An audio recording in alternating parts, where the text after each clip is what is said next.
Today, we're going to talk about another Domantas Sabonis rumor that recently popped up, noise around Ja Morant and the Chicago Bulls being interested or not interested in that.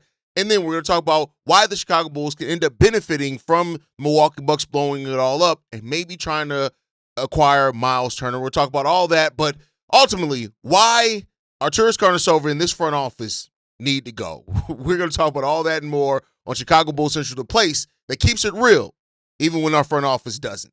All that and more right after this.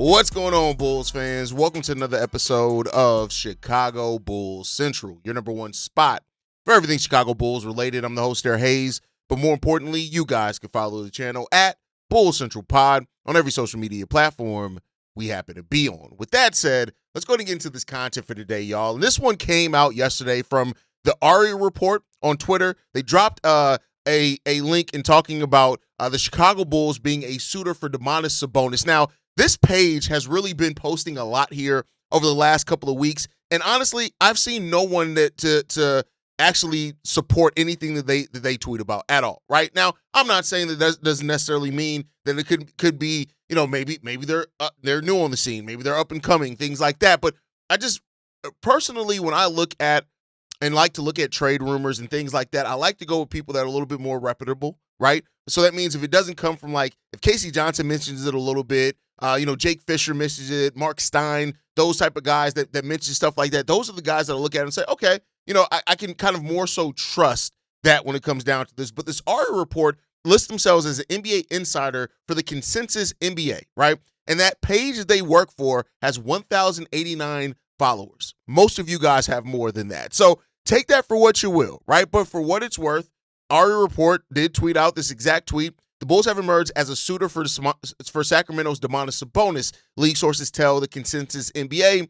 Chicago's front office has held internal discussions on pursuing Sabonis with longstanding admiration for the Lithuanian star factoring into the interest. Now, I want to be clear here, right? I want to talk about the player. Regardless of the report, the validity of it or not, we'll see, right? And again, I haven't really seen any other major outlet pick this up at all yet. But let's look at Sabonis as a player, right? And I've talked about this before. Domantas Sabonis is a very similar type player to Nikola Vucevic. He's not the exact same. I want to be clear there. When you look at where Sabonis scores at, he stays mostly near the rim. Does he go out and shoot some threes? Yes, but he stays primarily near the rim, and that's where it's really good at. If you look at it, his average distance on his shots are 7.1 feet. That shows you he is right up there near the bucket. Right now, about 73% of his buckets are assisted on.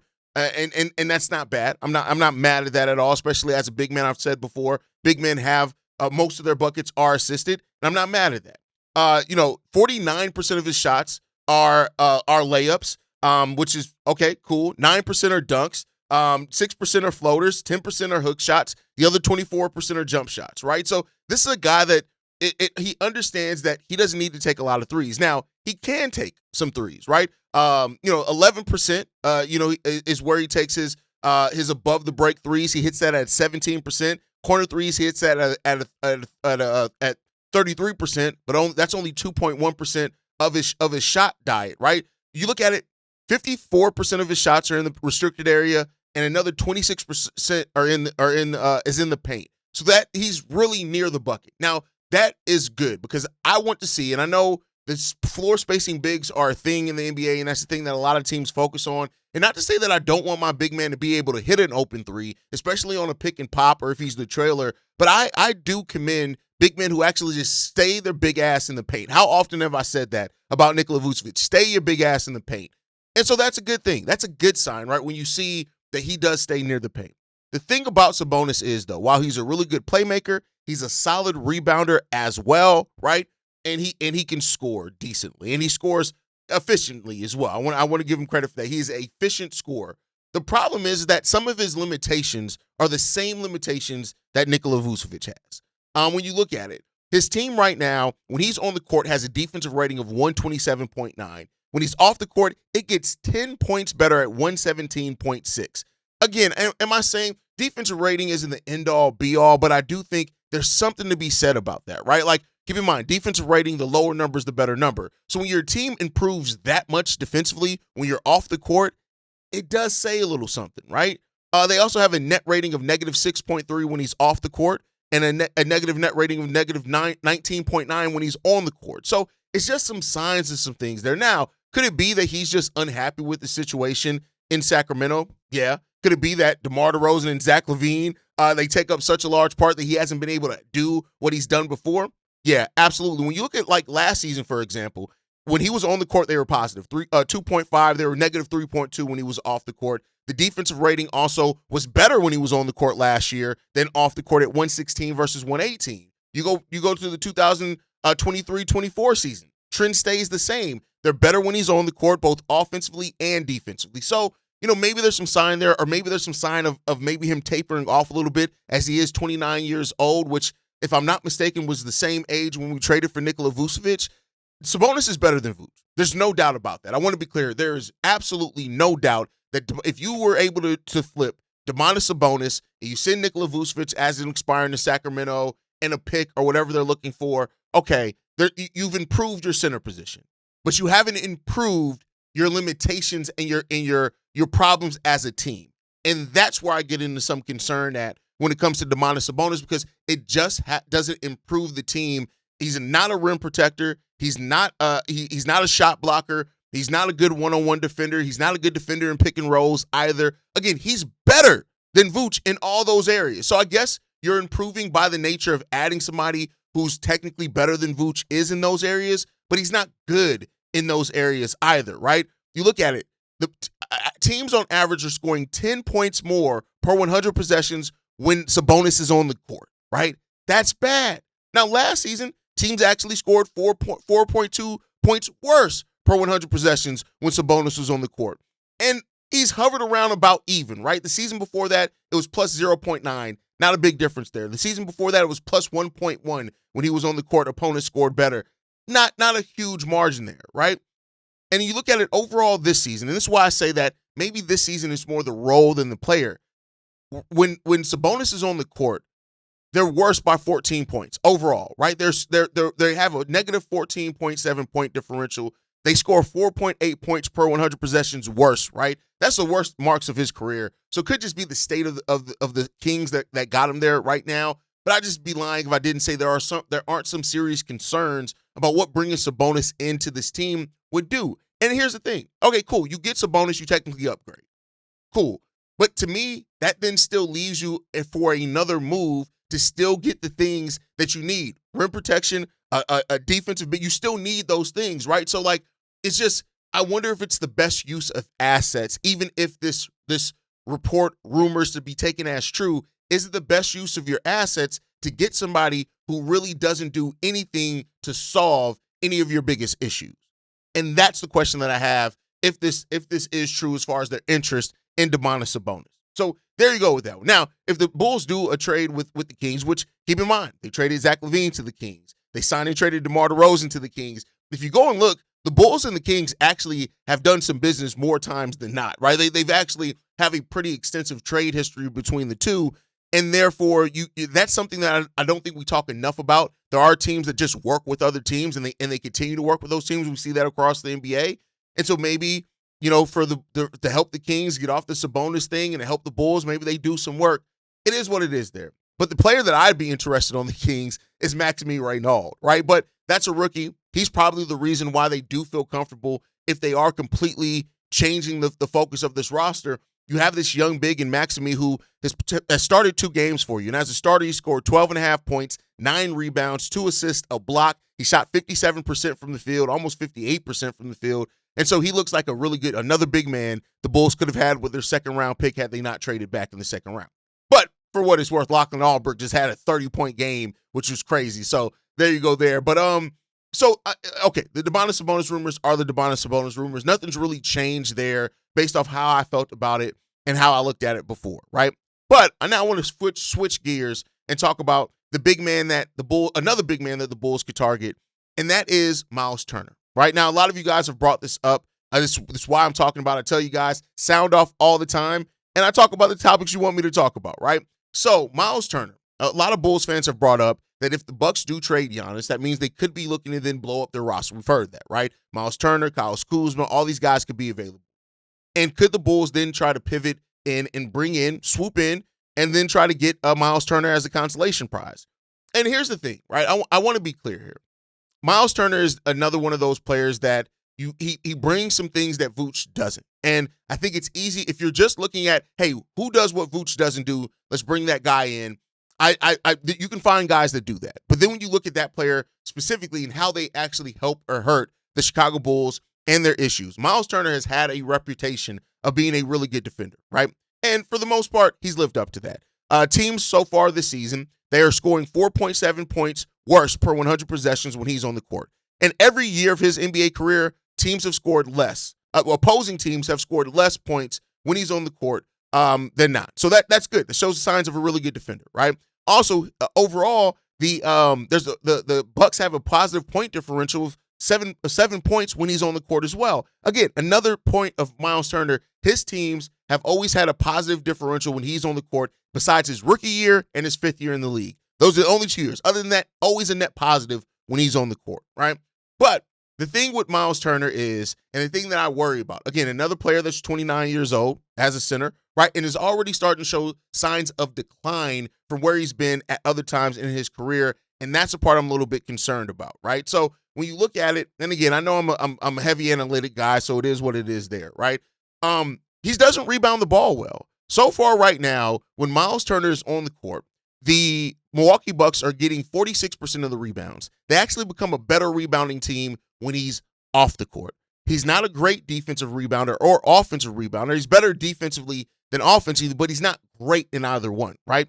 So then you're looking at, is his defense and his rim protection that good to overcome a team in the Chicago Bulls that is already getting drastically out-rebounded by their opponents? Does he help with that, right? Does the rim protection, does it overcome that much of that? And I know some Bulls fans are going to say, look at his 1.6 blocks per game, and they're going to say, absolutely, bring me that. We need all of that, but then overlook some of the other things, right? This is a guy that even as a center, he's not averaging a huge number of rebounds, which, again, because the Bulls and one of their biggest problems is the rebounding aspect of things, it leaves a little bit to be desired there, right? Like it raises a little bit of concern, at least for me, in the fact that you look at Myles Turner and he's averaging less than 8 rebounds per game. And so it's like, okay, so you're averaging that. That's perfectly fine and dandy. But is your defense going to overcome that enough? And that's the question that I have if we were to acquire Myles Turner. Now, I'm going to have a different mindset of this than other people. I would be all in acquiring Myles Turner if then we are actually playing Myles Turner with Nikola Vucevic. No, I'm not in any way saying that I want to see Nikola Vucevic stay on this team long term, but I think if you have a front court, and I doubt Billy Donovan would do this, if you can acquire Myles Turner and still have Nikola Vucevic, and then your front line is Myles Turner and Nikola Vucevic. Vooch is still the 5. Myles Turner goes to the 4, a position that he's played before. Keep in mind, he did play with Sabonis before, so he's had a history of playing with other bigs before. I think then is where you can maximize on the things that Myles Turner does really, really well and benefit from that. You look at Myles Turner, for example, three-point shooting. He's a 39% three-point shooter over the last 2 years of his career and 36% over his career as a whole. But the last 2 years, he's taken 5.5 and 5.9 three-pointers per game. Those numbers that we look at Myles Turner, he's averaging 5.7 rebounds per game. I'm not mad at that at the 4 rather than the 5. He averages 1.6 blocks per game. I'm not mad at that at either the 4 or the 5, right? He's averaging 12 points per game. I'm not mad at that at the 4 rather than the 5, right? So it may be where you see players guard up when they get to the NBA, or as they get older. I actually am looking at Myles Turner and saying, maybe at this point would Myles be better playing next to a center that is a better rebounder and things like that. And then you move Modest to the 3, which a lot of you guys are talking about as well, is moving Modest to the 3. And then I think you have a legitimate front line at that point in time where you have more traditional size. Modest is, he's going to move further away from the rim, and that could affect his blocks per game, but he's still a solid shot blocker. At that point, you're talking about Modest, who's now, over the last few games averaging almost 2 blocks per game, and you have Myles Turner, who's averaging almost 2 blocks per game as well. Rim protection becomes a strength for that point at the Chicago Bulls. I know.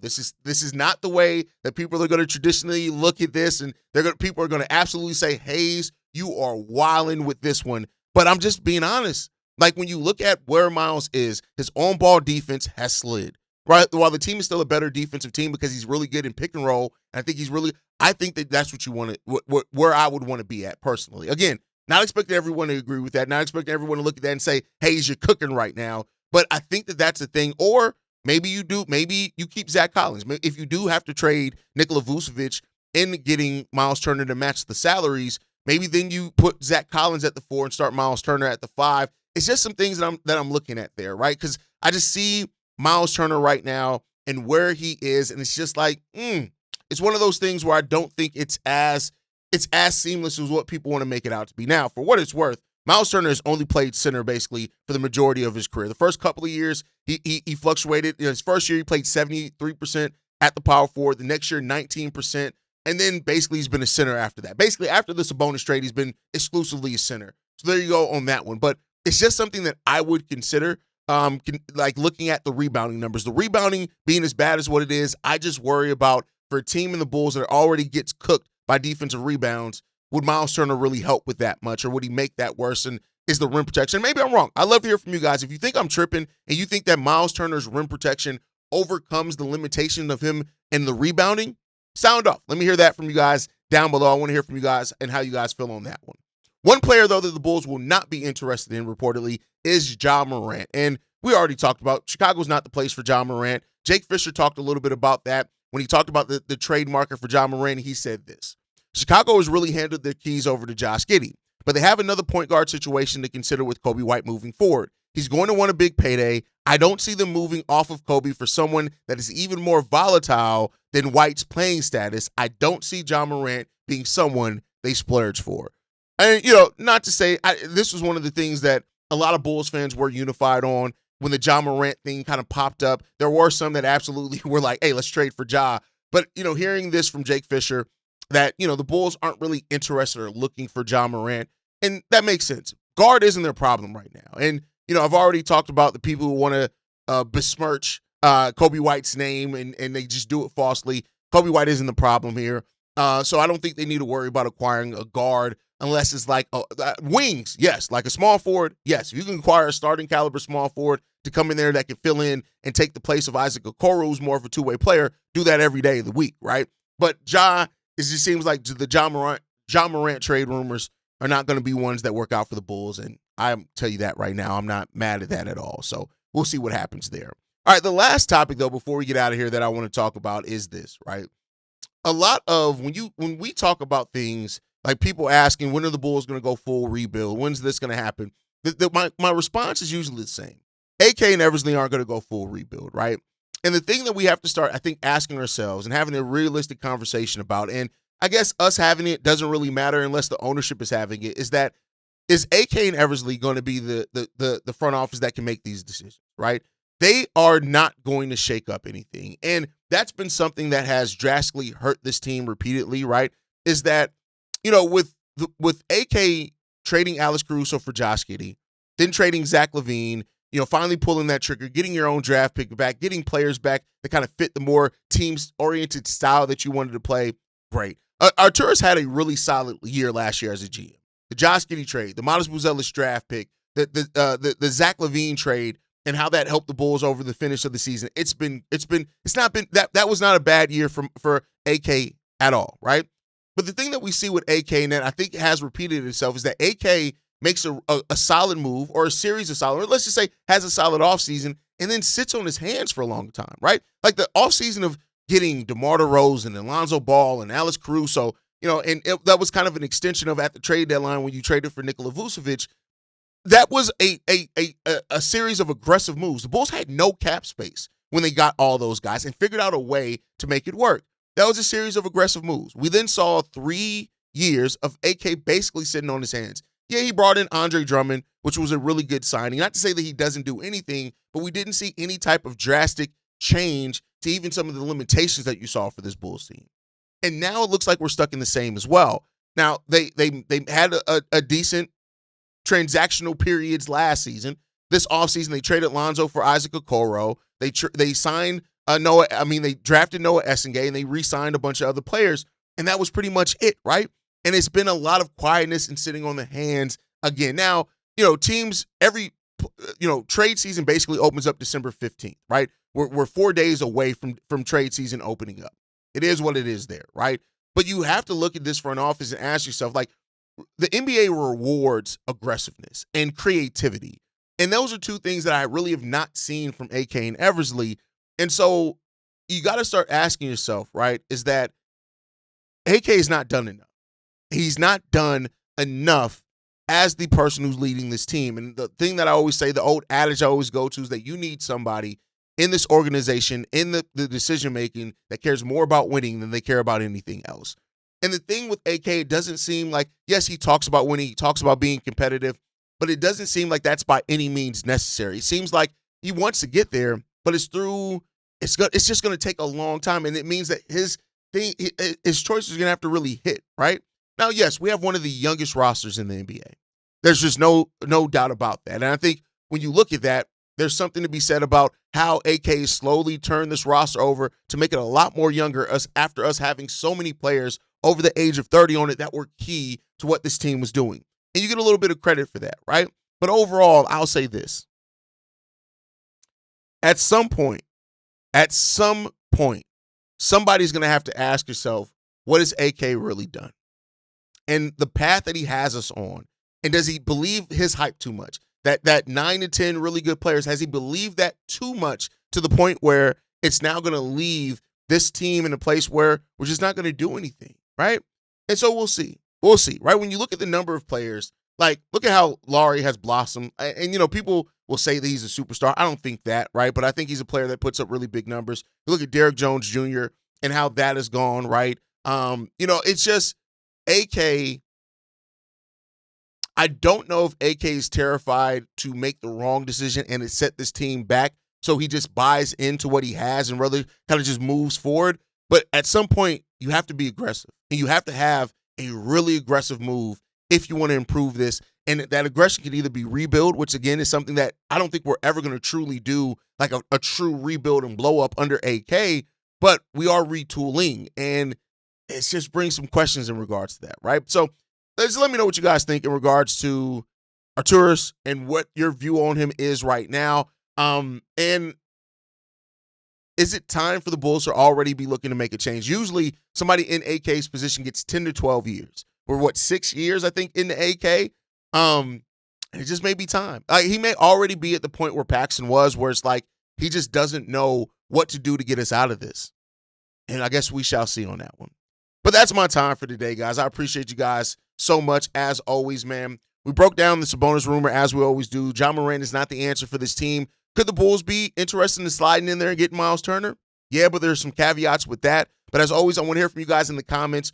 Are you in or out on the Sabonis deal? Would you move assets to get Myles Turner in here? Where do you think he'll fit in? And is it finally time to move on from Arturas Karnisovas? Make sure you guys like the video, subscribe to the channel as well. Make sure you guys are following us at Bulls Central Pod. You can send us any feedback, questions, comments, concerns. BullsCentralPod@gmail.com. And lastly, if you want to leave a text message and our voicemail for the mailbag, the number to do so, 773-270-2799. We are the #1 spot for everything Chicago Bulls related, but that is thanks to you and lovely and beautiful people. And like I like to end everything on, stay safe out there, go Bulls, and always see red if you can, y'all. Peace. This has been a presentation of the Break Media.